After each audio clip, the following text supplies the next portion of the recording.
Okay, so in the last class, we were looking at decision tree classifiers. So we came across the C4.5 and ID3 algorithms, right? So today we are moving on to a new type of classification, which is based on probability, and it is the Bayesian classifier, or basically we'll be looking at one of the Bayesian classifiers, which is Naive Bayes classifier. Okay, so Bayesian classifiers actually probability based or statistical classifiers. Okay, they are statistical classifiers or based on probability, and they predict the class membership probabilities.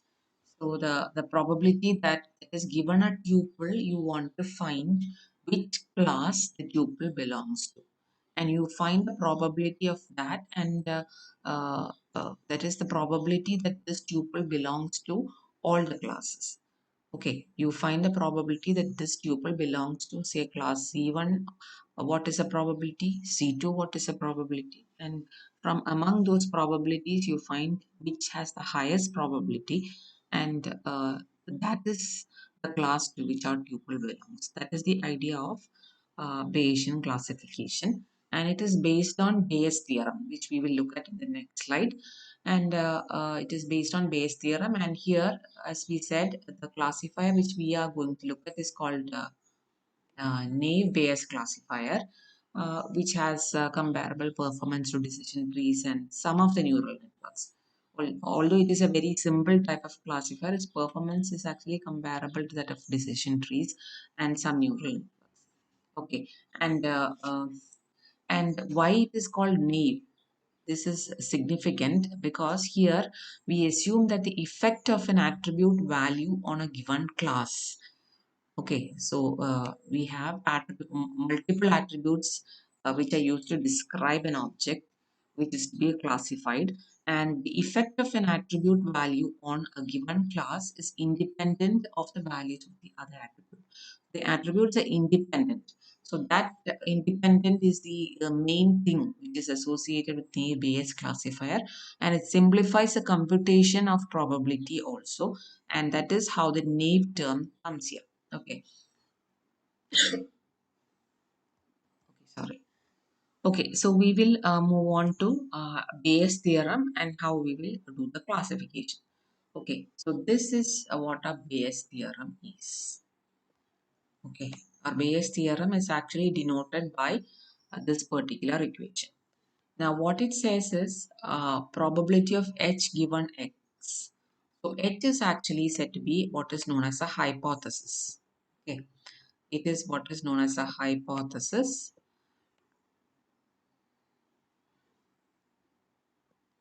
Okay, what is the probability of a hypothesis being true given X, which is said to be an evidence or the tuple? Evidence, it is called evidence, but it is actually the tuple we are trying to classify. Okay, so X is the data tuple, and X is in terms evidence is basically our data. What is the evidence we have, or what is the data collected about that particular tuple? That is what evidence is.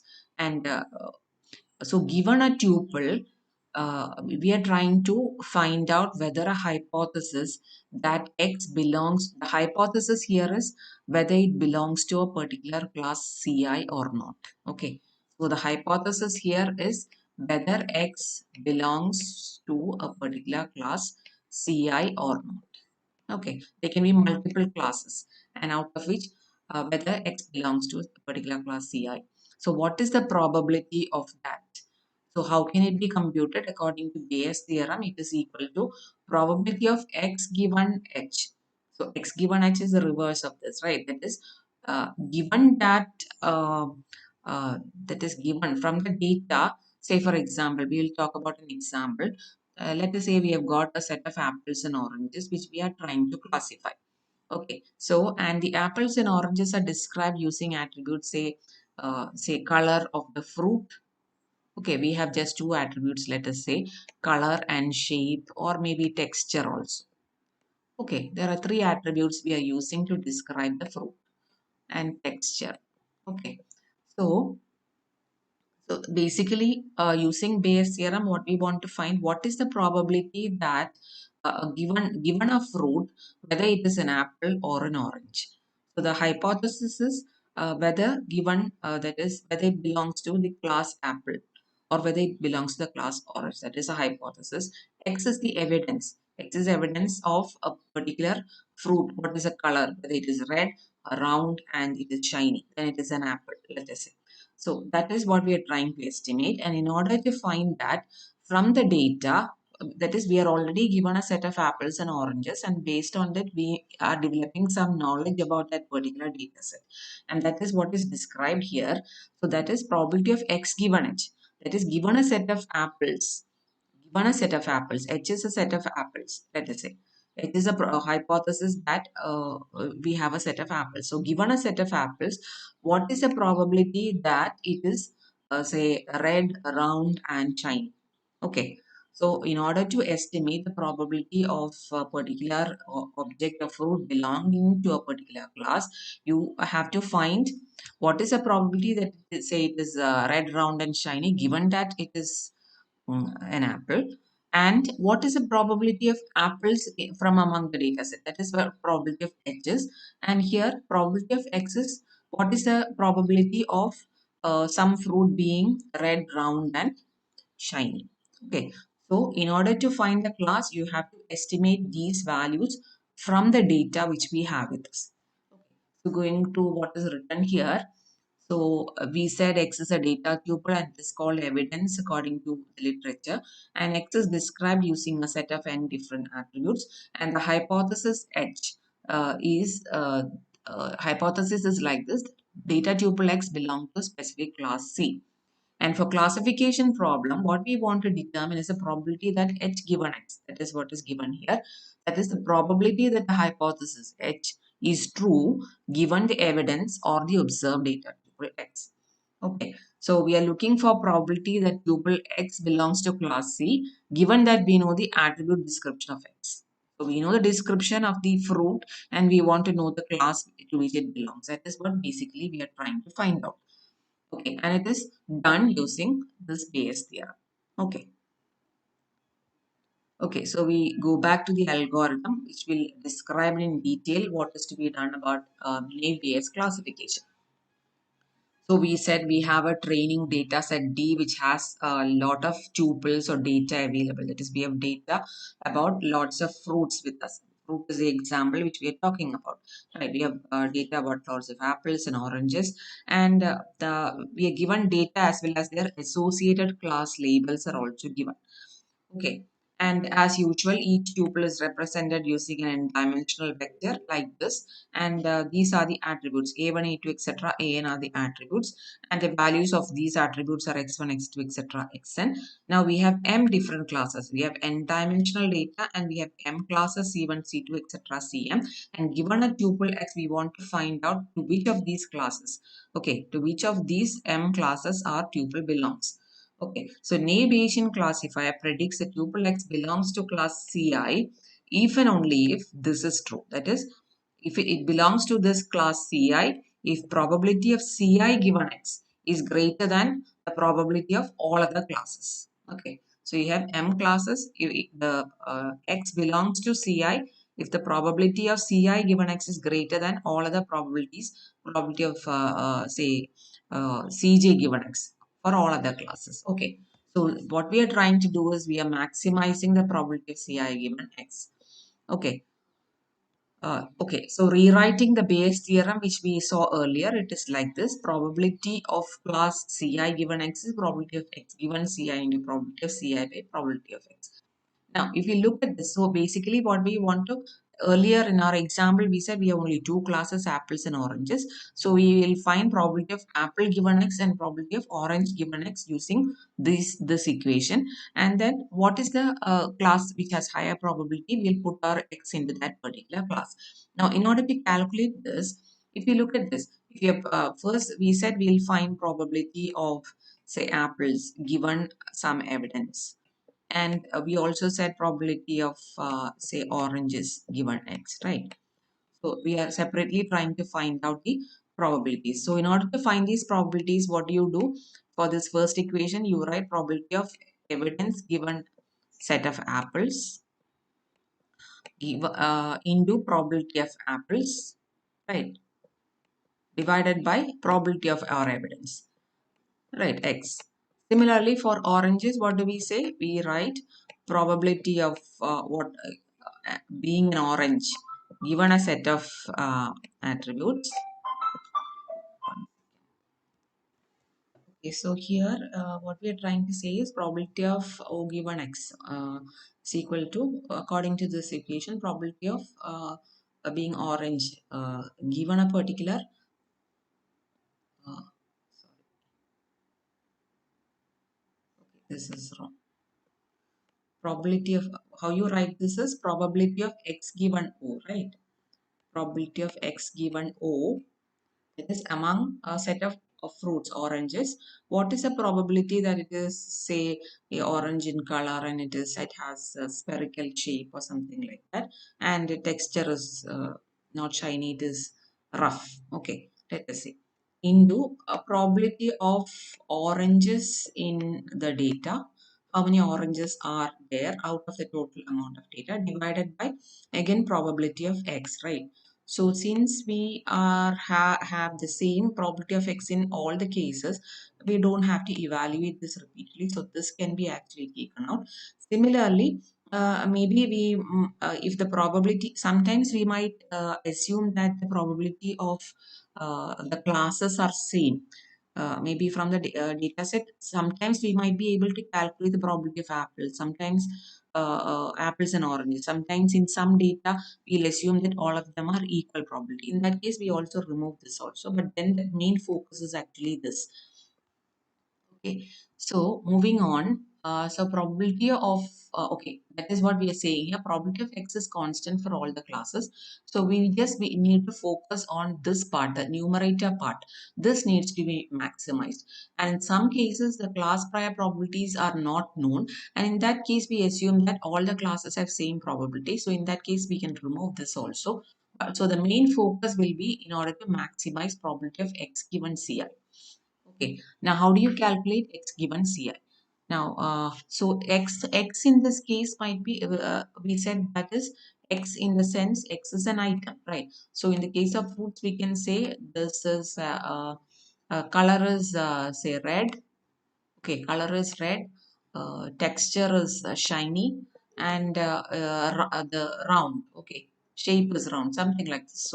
So we from this we have to calculate what is the, so probability of x given Ci is uh, given the class, say orange or apple, what is the probability of this? So here you have multiple attributes, and in order to, so since we're talking about conditional probability involving multiple attributes, it will be difficult to calculate it. So what we assume here is, we assume what is known as class conditional independence, which means we are assuming that each of these attributes, the contribution of each of these attributes to the class is actually independent of each other. So in that case, what is the advantages? In order to calculate this particular value, we can actually take a multiplication of the probabilities like this.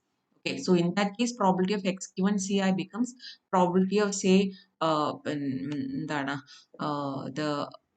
item is round given class, probability of uh, round items given class apple, into probability of red items given apple, into probability of texture being shiny given apple. Okay, so you can multiply them. That is a class conditional independence, and that is why we have the naive concept. Okay, so here probability of x1 given Ci into x2 given Ci into etc. xn given Ci. So you're multiplying them with each other. Otherwise, if we did not consider this class conditional independence, then we will have to again take conditional probability. That is probability of, say, red given apple. We have already assumed that, into probability of say shiny given apples that are red, because already we are considering red and so on. So that calculation will be very difficult. So instead of that, we go for multiplication of these values. So that is why that is how we find the probability of x given Ci. Okay. And now once that is done, okay, once we have found probability of x given ci, and sometimes we might have probability of the class itself assumed to be equal. In that case we ignore it. Otherwise, if it is possible to calculate the class a from the data set, we are able to find the probability of apples in the full data set or probability of oranges in the full data set. If you are able to maintain a count, then we can calculate that also.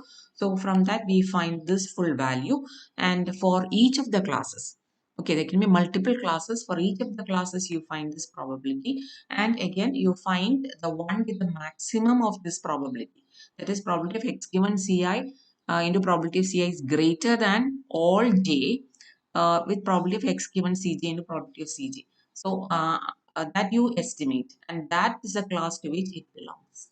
Okay, so this is the actual method. Now, how do you find this probability? If you've been saying we have to estimate probability of x given ci, that is for a class, what is the probability that the fruit is red and brown, etc. Right, that is estimated from the data which is available. Here, if AK is categorical, that is, if the attribute we are talking about is categorical, just like we said, color is categorical, right? So it has only either say a red or orange or a set of colors. So in that case, we can just count the data items which has a particular value. So in that case, probability of xk given ci is the number of tuples of class ci in the dataset D having the value xk for ak divided by the number of tuples of class ci, right? So that is the number of tuples with the value, say in the case, in the example we're talking about, let us say it is apple. So the color is equal to red.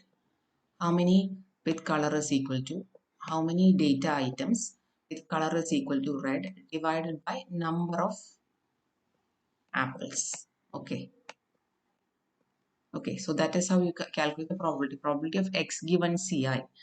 That is, in the case of color, you count the number of, among the number of items which are apples in our data set, how many have red in color. So that is how this value is computed if the attribute we are talking about is categorical. That is easy. But if it is a continuous valued, then what we do is, continuous valued means we assume that the continuous valued attribute is represented using a Gaussian distribution with the particular mean and standard deviation values. Okay, so the Gaussian distribution can be represented using an equation like this. So we know the it is normal distribution. Or Gaussian distribution means it has a bell-shaped curve, and this curve is actually represented using its particular mean and standard deviation values. Okay, and in order to estimate for a particular value, you actually put the values of mu and sigma to this equation to get the particular value. Okay, so given mu and sigma, you can actually estimate the number of items in this particular distribution. So how you estimate probability of xk given ci in the case of continuous valued attribute is, you know from the distribution, or you know from the data set. Say we have what is it? We have, let us say, apples. So you can find the mean and standard deviation values for the apples alone, right? So we can estimate, or we can compute the mu for that particular class and standard deviation for the particular class, say apples. So once that is done, you can put the mean and standard deviation values into this particular equation and get the probability values. So for categorical values, you just count the number, and probability is computed like this: count of number of items with this particular attribute divided by number of items in that particular class. And in the case of continuous valued attribute, you assume a Gaussian distribution, and you find the mean and standard deviation values from the data in that particular class CI, and then you estimate, you put that into this equation in order to get the probability. Okay, so that is how you estimate the probability of x given CM. Now we look at an example. So this is the data which we had seen in the case of decision tree classifier also, right? this is the data. So here the classes are whether a person is will buy a computer uh, or not, yes or no. These are the two different classes, and it is based on the attributes age, income, student, and credit rating.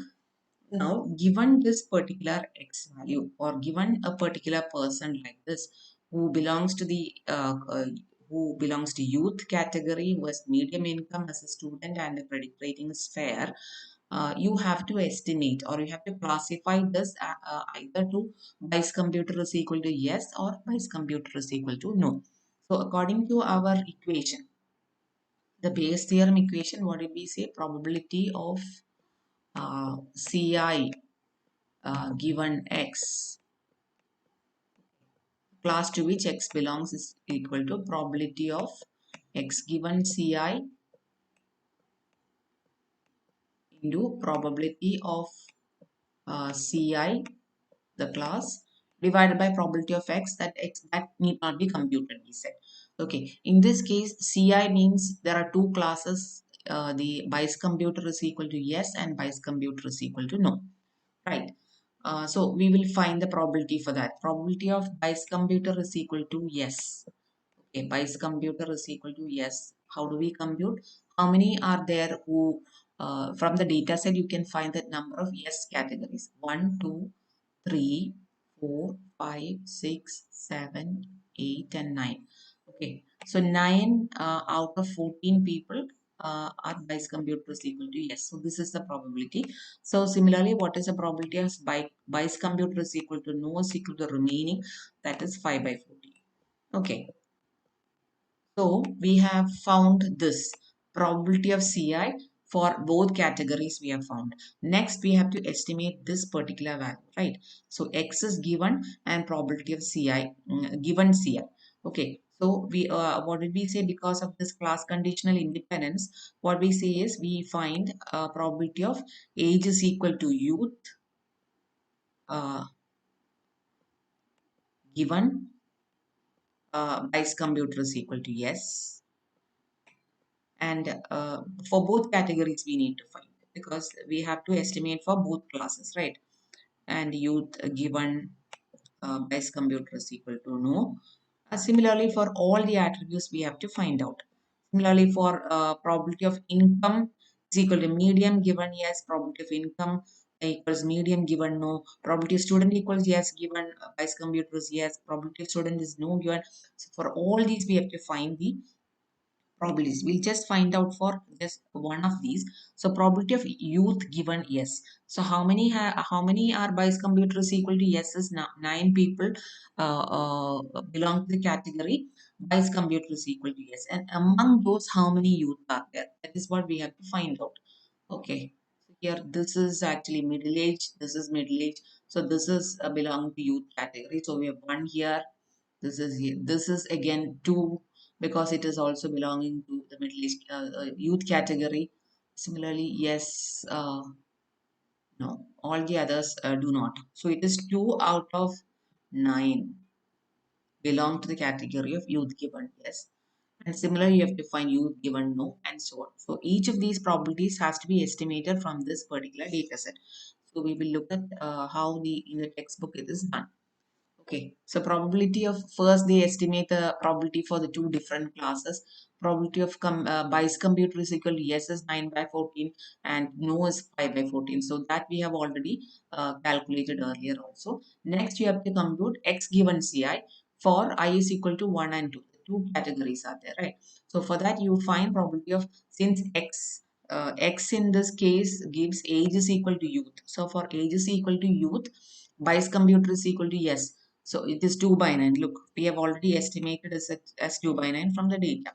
Okay. Similarly, we have defined Bayes computer is equal to no in among youth category. So for each of these, you have to find the values like this.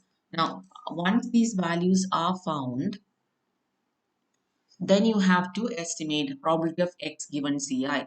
Okay, probability of x given Ci is equal to probability of age is equal to given age is equal to youth given Bayes computer equals yes into probability of income equals medium Bayes computer equals yes.